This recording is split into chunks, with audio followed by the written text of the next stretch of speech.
이제 대림절 네 번째 주를 맞이했고 이제 우리가 내일 모레 성탄 주님의 오심을 우리가 기념하는 성탄절을 보내게 되고 또 주님은 다시 오시겠다 우리에게 약속을 하셨습니다.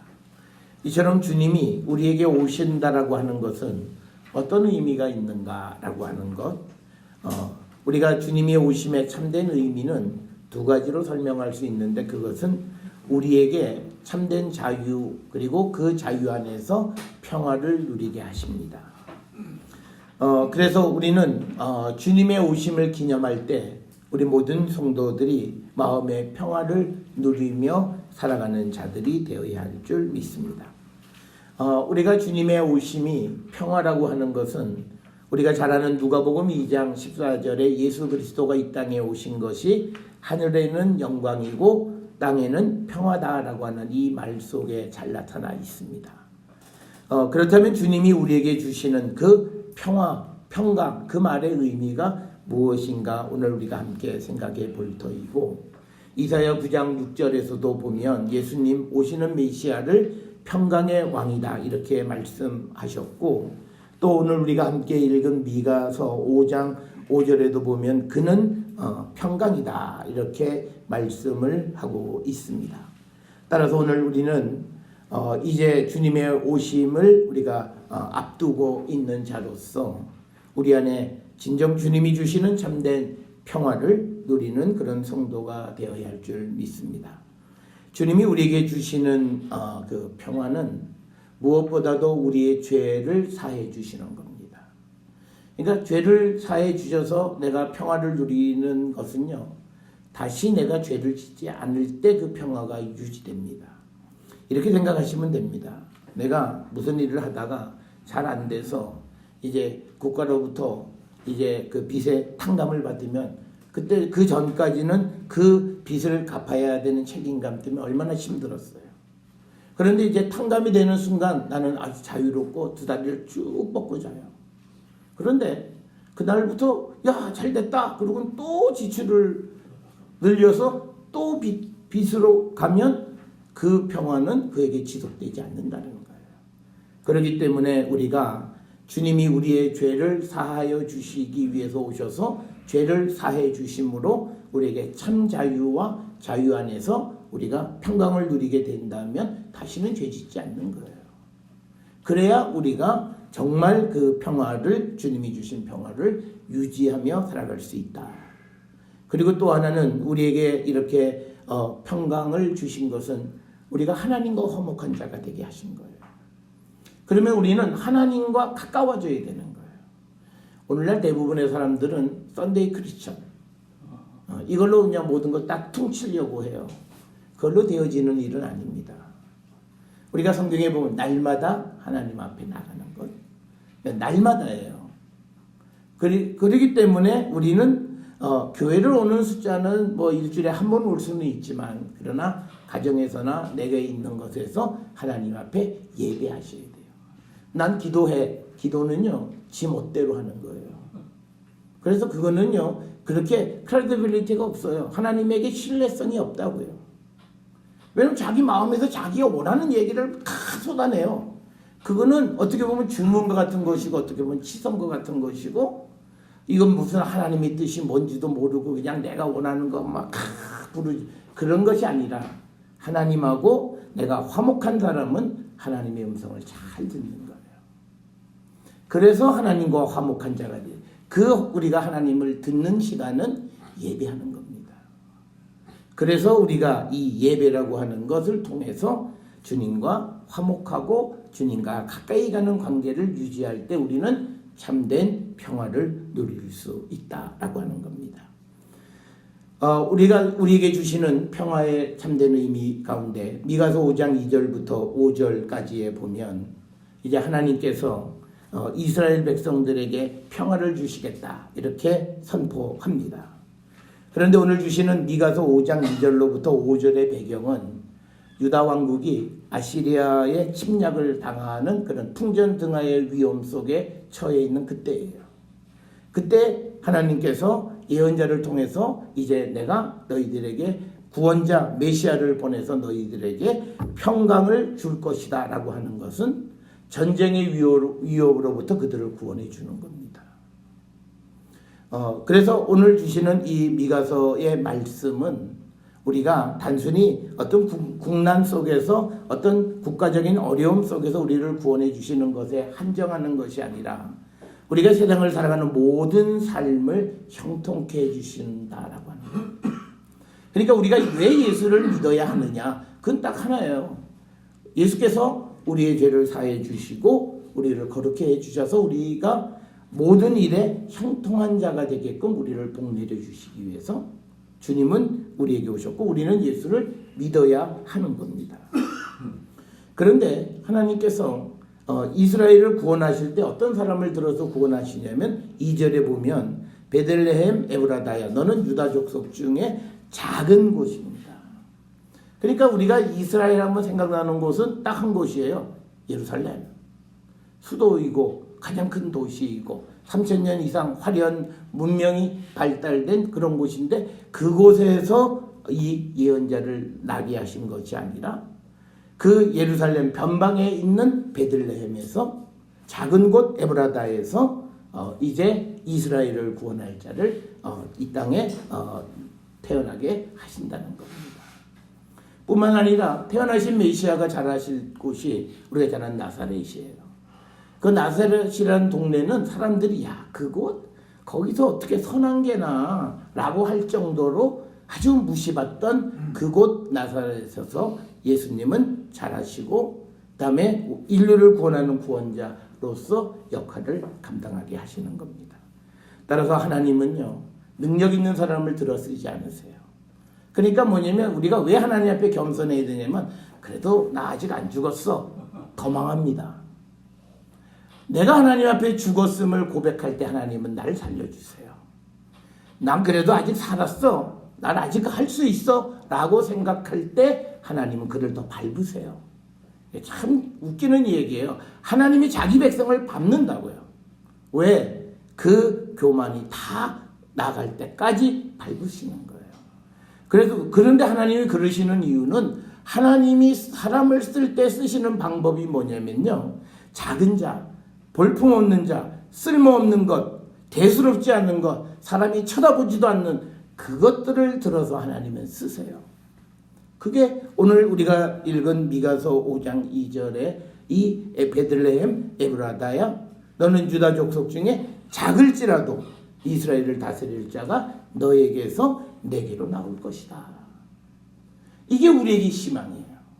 여러분 요즘 우리가 우리나라의 일도 아니면서 기분 좋은 게 뭐냐면 베트남의 우리 그 박항서 감독 그는요 한국에서는 변방을 덜던 사람이었어요.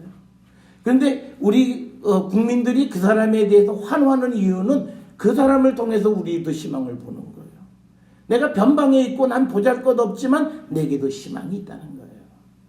그런데 사실은 그 희망은 늘 성경은 우리에게 전해주는 거예요. 그러니까 세상에서 제일 불쌍한 사람이 뭐냐면 내가 뭘 많이 가져야 하나님 날 쓰시고 내가 하나님을 위해서 내가 돈을 많이 번다 하면 내가 하나님이라 그런 사람은 전혀 하나님이라 하지 않아요.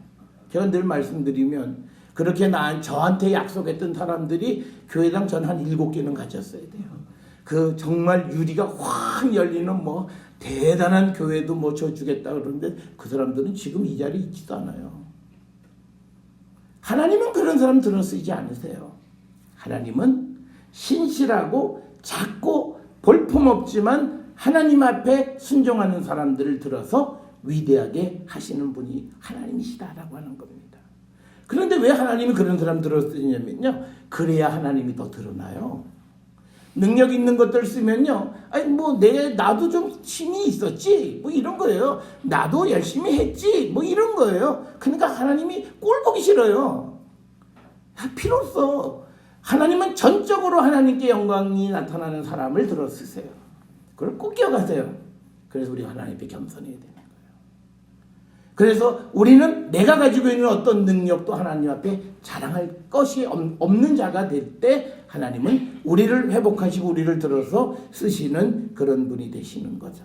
그래서 우리가 삶의 여러 가지 어려운 정황 속에 있을 때 하나님은 우리를 구원해 주시는 겁니다. 그래서 예수 그리스도를 이 땅에 보내셨어요. 어저께 여러분들에게 보내드렸던 하나의 그 기사, 여러분 그 놀라운 일이 우리 옆에 있는 사람에게도 나타나는 거예요. 날마다 우리하고 함께 새벽 예배를 드리는 분의 가정에서 거의 다 죽었다가 살아나는 역사를 체험하는 게 이게 무슨 성경에 무슨 2000년 전에 무슨 성경의 기록이 아니라 나와 함께 호흡하고 믿음 생활하는 사람에게 나타난 위대한 역사라는 거예요. 우리가 그 역사를 체험하면서 우리가 뭘 더 하나님한테 증거를 바랄 수 있겠습니까? 나와 같은 공간 속에서 그리고 같은 예배당에서 새벽마다 기도하는 그분의 삶을 통해서 하나님 살아계시고 하나님의 위대한 능력을 우리에게 보여주신 거예요. 그래도 예수를 못 믿겠다? 희망이 없는 거죠. 희망이 없는 거예요. 그래서 여러분, 우리가 아무리 어려운 환경 속에 있을지라도 하나님을 믿고 하나님 앞에 나가면 하나님은 모든 것을 살리시는 분이에요. 예수가 이 땅에 오셨다라고 하는 건 바로 그 의미가 있는 거예요. 우리에게 아무것도 아닌 우리를 힘을 주시고 능력을 주셔서 우리를 세우시고자 주님은 이 땅에 오신 거예요. 주님은요, 주님의 일을 위해서 오시긴 했지만 그 주님의 일이라는 게 뭐예요? 우리를 살리시는 거예요. 그러기 위해서 독생자 예수께서 오셔서 고난을 당하고 우리를 위해서 십자가를 지신 거예요. 그래서 예수님은 우리에게 너가 이제 살아났으면 나를 위해서 살아오, 그렇게 말씀하실 수 있는 거예요. 그래서 여러분, 2019년에 우리의 삶의 계획 속에 하나님의 일이 크게 자리를 잡으셔야 여러분의 일이 부흥합니다. 그건 꼭 기억하세요. 어떻든 내가 2018년보다 2019년에 주님을 향한 내 일이 더 커져야 내 일이 부흥합니다. 그래서 여러분들이 정말 하나님 앞에 부르짖고 하나님 앞에 나가면 하나님은 우리를 구원해 주시는 분이십니다. 그런데 예수님이 이 땅에 오신 것이 단순히 우리의 어떤 삶의 문제 해결에만 있는 것이 아니라 우리의 근본적인 문제를 해결해 줍니다. 인간이 가지고 있는 근본적인 문제는 죄의 문제예요. 2012년에 출판된 죽음에 이르는 7가지 죄라는 책이 있습니다. 그 중에 7가지는 교만, 시기, 분노, 나태, 탐욕, 탐식, 정욕, 이 7가지에 걸리면 그건 죽는다는 거예요. 그러니까 우리는 이 7가지 죄로부터 자유로운 자가 돼야 돼요. 이 7가지 다른 거 아니에요. 성경이 이미 다 수십 번 이야기했던 이야기들이에요. 그러니까 우리가 참 신기한 게 성경에서 얘기하면 잘 안 들어와요. 그런데 누가 필자가 책을 썼다 그러면 7가지 그 마음 자체가 이미 이게 좀 뭔가가 좀 잘못된 거예요. 병든 마음이에요. 그래서 우리가 이 모습을 우리가 어떻게 제거할 수 있느냐. 사람이 어떻게 노력을 해서 교만한 사람이 겸손해지고 시기심을 없앨 수 있고 분노 대신에 온유함을 가질 수 있고 나태함 대신에 부지런함을 가질 수 있고 탐욕 대신에 나눌 수 있고 탐심 대신에 내가 사랑하고 그 다음에 정욕을 가지고 하나님의 일을 할 수 있을까? 다른 사람을 위해서 내가 어떻게 살아갈 수 있을까? 이건요, 예수께서 우리에게 성령을 주셔야만 가능한 일이에요. 그런데 예수님이 이거를 위해서 우리에게 오셨다는 거예요. 오늘 우리가 읽은 시브리서 10장 5절로부터 10절에 있는 말씀에서 보게 되면 이스라엘 사람들이 자기들이 죄가 있다고 생각하니까 죄를 없애기 위해서 매일같이 번제를 드렸어요.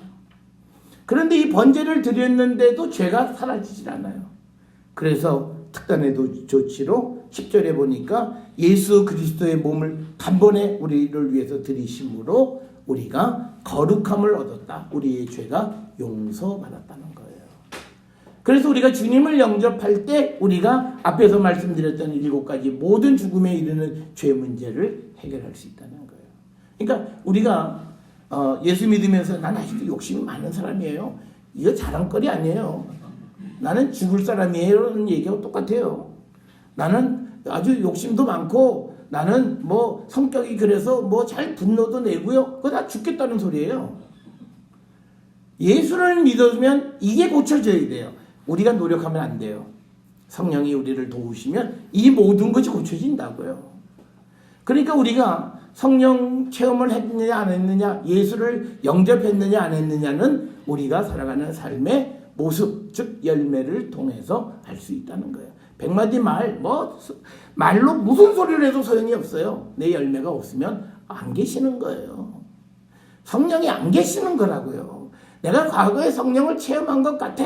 기도할 때 등이 뜨끈뜨끈하고 불 받은 것 같기도 하고, 아무리 그래도 내 삶에서 지금 남이 뭘 하면 탐심이, 탐욕이, 욕심이, 그리고 교만이, 시기심이 발동하면 나 헛거예요. 성령이 안 계시는 거예요. 그래서 여러분, 우리가 예수께서 우리의 이 죄의 근본적인 문제를 해결해 주시기 위해서 오셨고, 그래서 예수님은 우리를 구원하기 위해서 자기 몸을 들이셨다는 거예요.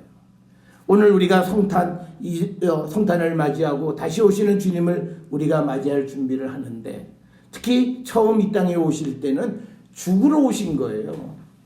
살로 오신 게 아니라 당신이 죽어서 우리를 구원하고 우리에게 희망을 주기 위해서 오신 것이 예수 그리스도의 성탄이에요. 그래서 우리가 죄의 사함을 받았기 때문에 그때부터 우리는 편안한 마음을 가질 수 있는 참된 평화가 우리에게 깃들이고, 이젠 편안하니까, 세상이 보이니까 너 여행 좀 한번 갈까? 이게 아니라 그 다음부터 우리가 보기 시작하는 게 뭐냐면 하나님을 바라보는 거예요. 그래서 마음에 참된 평화가 있는 자들이 위를 바라보고 하나님과 화평한 자가 되는 거예요. 그래서 예수님은 우리에게 하나님과 화평한 관계를 만들기 위해서 이 땅에 오셨고, 그래서 성탄은 우리에게 매우 소중한 것이고, 그 주님이 우리에게 계실 때 우리가 하나님 앞에 기도하고 구할 때 우리의 기도를 들어 응답해 주시는 분이시다라고 하는 겁니다. 그래서 주님은 우리에게 이 얽매여 있는 모든 관계를 다 풀어주시고, 그래서 우리에게 마음의 참된 기쁨 속에서 하나님과 교제하고 하나님과 온전한 사귐을 갖는 자가 되게 하기 위해서 이 땅에 오신 겁니다. 그래서 우리가 주님이 이 땅에 오심을 우리가 준비하고 또 기쁨으로 맞이하면 내 마음속에 참된 평화가 넘쳐야 되고, 이 평화는요, 요새는 살 것 같아요, 그게 아니라 나와 하나님과 소통하는 관계가 되어야 되는 거예요. 그것을 위해서, 우리를 위해서 예수께서 오신 거예요. 그래서 저는 우리 모든 성도들이 진정으로 예수 그리스도 안에서 하나님과 화평한 관계를 누리는 삶, 바로 이것이 주님이 우리에게 주시는 평화, 화평이라고 하는 것을 꼭 기억을 하셔서 여러분들이 정말 죄의 문제로부터 근본적으로 해결되어 우리가 하나님과 소통하는 그런 성도가 되어야 한다라고 하는 겁니다. 그런데 이런 성경에 나와 있는 모든 하나님의 말씀이 우리에게 이루어지기 위해서 우리에게 필요한 것이 뭐냐? 오늘 누가복음 1장 39절로부터 45절에 주시는 말씀에 그 해답이 있습니다. 우리가 하나님의 말씀을 알아요. 그런데 우리에게 아무것도 나타나지 않는 이유는 뭐냐? 딱 하나예요. 말씀대로 이루어지기를 원치 않아요. 그러니까 아무것도 안 되는 거예요. 그런데 이 하나님께서 어떤 사람들을 통해서 하나님의 약속을 이루시냐면, 말씀대로 되어질 줄을 믿는 이들에게 하나님은 그 은혜를 주시는 거예요. 우리가 오늘 읽은 누가복음 1장 39절에서 45절에 처녀 마리아가 아주 엄청난 이야기를 듣잖아요. 나는 남자도 알지 못하는데 아직 임신을 할 거라고 하니까 이게 도대체 믿겨지겠어요? 그러니까 이 여인이 어쨌든 천사가 이야기를 하니까 성령으로 되어진다 그러니까 자기가 성령이면 그렇게 하실 수 있다. 그래서 믿으면서 38절에 말씀대로 내게 이루어지이다. 여러분, 처녀가 성령으로든 어떻든 간에 잉태해서 아이를 낳는 그 일이 이루어졌을 때 그 여인이 갖는 수치심, 모멸감, 이건 대단한 거예요. 그렇지만 그것보다 중요한 것은 하나님의 뜻이 내게 이루어지는 거예요. 그걸 바라는 자, 그러니까 하나님이 이제 그 마리아에게 확신을 갖게 하시는데, 그것은 유대 마을에 있는 그 엘리사벳이 늙었는데 잉태했다. 그래서 쫓아가서 봤더니 정말 이게 늙은 할머니가 임신하고 있는 거예요. 그걸 통해서 마리아는 그 천사를 통해서 주시는 말씀을 확신하게 됐고 그거를 믿게 되어졌고, 그러면서 엘리사벳이 마리아에게 45절에 주께서 하신 말씀이 반드시 이루어지리라고 믿은 그 여자에게 복이 있도다.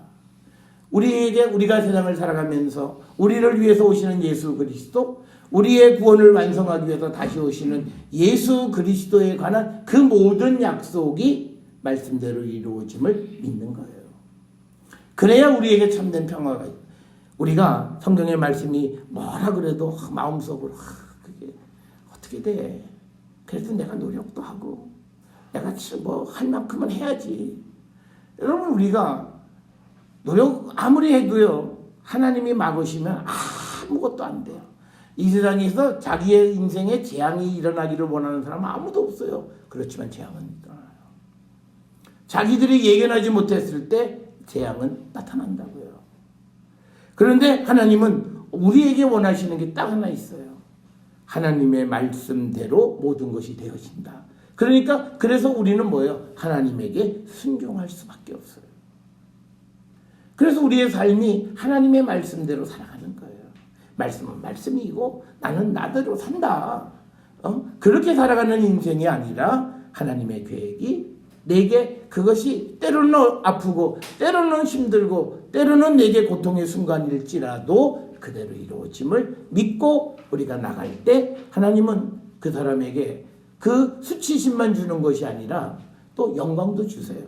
아니, 마리아라는 여인이 예수님 아니면 지가 어떻게 지금 3000년 이상 우리 땅에서 마리아라는 이름을 가지고 마리아를 찬양하고 그래요?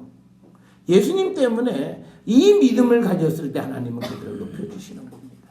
사랑하는 성도 여러분, 우리에게 하나님께 순종하는 것, 즉 하나님의 계획이 내게 반드시 이루어지고 또 이 인류를 위해서 행하시는 하나님의 계획은 반드시 이루어짐을 믿고 그 말씀에 순종하는 그런 삶을 살아가는 자들이 주님이 주시는 평화를 누리고 우리가 살아갈 수 있다라고 하는 겁니다. 그래서 우리가 하나님의 계획에 내가 그 열린 마음과 겸손한 마음으로 그걸 따라가야 돼요. 대부분의 사람들은 하나님의 계획은 안중에도 없어요. 내 계획이 앞서잖아요. 내가 이렇게 하고 싶어요. 그러면 그걸 해야 돼요. 그러다 처음엔 잘 되는 것 같은데 끝에 가면 그것이 잘 안 되는 거예요. 우리는 그런 인생을 사는 것이 아니라 하나님이 세우신 계획 속에서 그 계획에 순종하는 마음으로 겸손히 그 계획을 따라갈 때 하나님은 그들에게 복을 내려주신다는 것이 성경의 가르침이고, 그걸 우리에게 구체적으로 보여주시는 것이 예수 그리스도를 이 땅에 보내신 거예요. 여러분, 우리가 세상을 살아가면서 하나님과의 약속을 소중히 여기세요. 예수님이 예수를 이 땅에 보내신 것도요, 이사야서나 여러 말씀에서 예언하시고 약속하신 것을 그대로 이루어 주신 거예요. 그러면 우리도 하나님과의 한 약속을 지켜야 되는 거예요. 내가 마음속으로 내 마음에 감흥이 오고 내 마음에 어떤 결단이 오고 하면 그 마음의 약속을 지켜야 돼요. 그런데 여러분들이 안 지키는 게 있어요. 여러분, 우리가 믿음 생활하면서 세례나 또는 뭐 교회에서 무슨 직분을 맡거나 그럴 때 우리가 늘 하는 말 중에 하나가 있어요. 신구약 성경이 우리의 삶의 원칙이다. 그런데 우리가 그대로 안 살잖아요. 약속을 그냥 그대로 그냥 내가 언제 그런 얘기 했나? 뭐 한 것 같기도 하고 안 한 것 같기도 하고, 요새는 방송 이게 돌리니까 다시 거꾸로 돌려보면 이게 나오니까 대답도 잘해야 돼요. 우리가 하나님과의 약속을 지키지 않는 거예요. 여러분, 우리가 세례식 할 때 늘 뭐예요? 교회의 모든 공적인 예배는 열심히 참석하겠습니다. 이게 약속이에요. 그런데 우리는 바쁘다는 이유로 그 약속을 우리가 우습게 생각해요. 그러면 안 돼요. 하나님은요, 신뢰심을 굉장히 중요하게 여기는 거예요. 믿음은 그거예요. 그냥 내가 아무리 바쁘다고 열심히 일해요. 밤을 새서 일해요. 그런데 길이 턱하니 막혀요. 여러분, 우리가 이 티코 원리가 있어요. 벤즈하고 티코하고 들어갔는데 벤즈가 쓱 지나간 다음에 차가 싹 빠지면 티코가 싹 들어가요. 벤질에서 들어가는 거 아니에요. 물론 뭐 그게 건물 주면은 뭐 자리 하나 비워놨겠죠. 그러지 않으면요 뱅뱅 돌아요. 벤즈 소용이 없어요. 내게 기회가 오는 그 기회를 주시는 것은 하나님이 주시는 거예요. 그런데 하나님이 우리를 원하는 기회는 뭐, 이 사람이 능력이 있냐? 천만에. 이 사람이 얼마나 하나님 앞에 정결한 자이냐? 깨끗한 그릇이냐를 원하시지 이게 큰 그릇이야? 이게 은그릇이야? 필요 없어요. 왜? 주님은 능력이 있으세요. 우리가 흔히 얘기하는 흙수저 갖고도 엄청난 일을 하실 수 있는 분이에요. 그러니까 너 출생신분 상관없어. 단 네가 깨끗한 사람이 아니야. 살살살살 거짓말하고 살살살살 속이고 보이지 않는 데서 살짝살짝 거짓말하는 이런 게 몸에 붙어 있어요. 일이 잘 안 돼요. 이상하다. 난 열심히 사는데 난 그래서 사람과의 관계가 좋은데 그런데 하나님이요 사람들에게 그게 다 드러나게 만들어요. 그러면 그 사람은 사람 누구도 좋아하지 않아요. 될 것 같은데 안 되는 거예요. 그건 누가 하시냐? 하나님이 하세요. 하나님이 제일 싫어하는 건 그거예요. 이 사람이 정말 깨끗한 그릇이냐 하나님 앞에. 여러분 우리가 오늘 이 성탄을 맞이하면서 우리가 마음의 평화를 누리려면 바로 죄 문제가 해결이 되어야 되는 거예요. 그래서 우리가 깨끗한 그릇이 되어지면 우리 안에 하나님의 은혜가 넘쳐나고 차고 넘치는 은혜가 우리에게 임할 수 있다라고 하는 사실을 기억하셔서 우리는 겸손히 하나님의 계획에 순종하세요. 그러면 하나님은 우리를 들어서 온전케 해주시고 우리가 생각하지 못한 그런 큰 은혜와 복을 우리에게 주시는 분이시다라고 하는 겁니다. 특별히 주님은 우리에게 너희는 서로 사랑하라. 이웃을 돌보고 나누는 삶을 살아가라고 말씀하셨어요. 그럼에도 불구하고 요즘 우리가 사는 이 세상은요. 소비주의가 하나의 그 삶의 패턴이 됐어요. 소비를 촉진해요. 나라도 대통령도 뭐 이게 뭐 소비 촉진하기 위해서 하루 쉬자. 뭐 이런 세상이에요. 이게 우리가 하나님 앞에 가는 길을 막는 거예요. 우리는 우리에게 필요한 기본적인 것만 우리는 쓰고 나머지는 나누려 하는 그 마음. 비록 그렇게는 못 살아도 그 원칙을 지키려고 하는 그런 결단력 있는 삶을 살아갈 때 하나님 그를 귀하게 여기시고 그게 바로 주님의 뜻이에요. 그래서 우리 모든 성도들이 정말 주님이 주시는 참된 평화를 참된 자유를 누리며 살아가려면 하나님 우리에게 원하시는 그 삶에 순종하는 삶을 살아갈 때 우리는 주님이 주시는 참된 평화를 누릴 수 있으리라 확신합니다.